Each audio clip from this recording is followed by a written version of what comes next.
it's just going to be continue on where they left off in the last two games.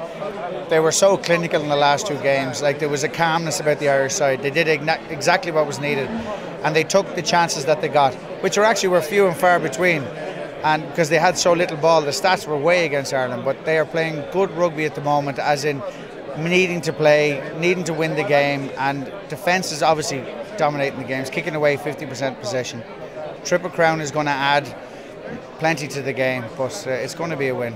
Ireland are a bare team. If Ireland turn up, there shouldn't be an issue. But the fact is, Scotland have played some good rugby this season. They just haven't finished it off. You think in the first game in this year's championship, they had made so many clear line breaks against France, who are going to go on to win the Grand Slam, but they just couldn't finish it off. Let's hope. There is probably a good game in them, but let's hope it's not good enough. Ireland have plenty enough in their firepower to take care of it, but they have to be wary. And the big problem, I suppose, Ireland have in the last couple of games is the penalty count. They have a kicker, he can kick the points, so Ireland just have to be careful in their own half.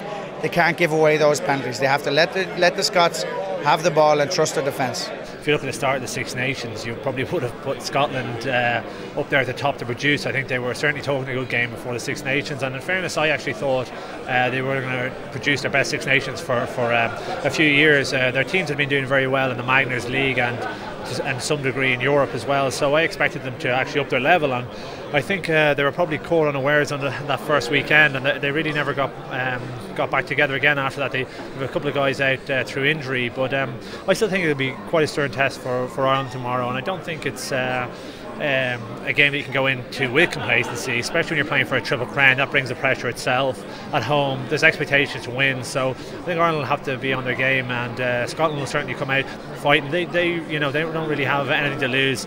They're the favourites for the wooden spoon at this stage. So anything to prevent that will be good for them. The Triple Crowns don't come around that easy. I know it's in the last few years Ireland has been very fortunate to have one. I think is 4 in the last 5 or 6 years, and that almost makes.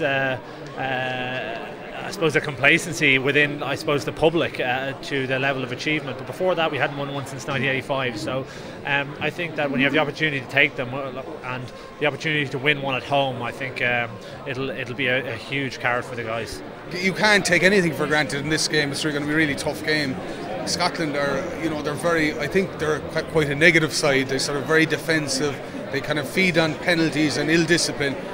They need to sort of express themselves more and probably go for tries more, but they're not doing that. They managed to get a draw last weekend out of England, so they'll be delighted with that.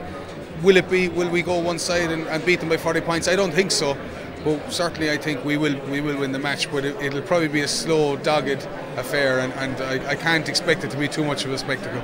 For the Irish team to bounce back after the English game, the manner they did the French game was incredible.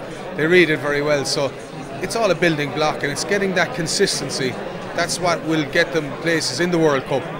So if they can eradicate the French performance, and the big thing about that performance was the manner of the defeat and how many points it was by, so that would have upset them. But this is a building block. I mean, they're not even thinking about the World Cup now. They'll be thinking about the summer tour to Australia and New Zealand and what they can do on that trip.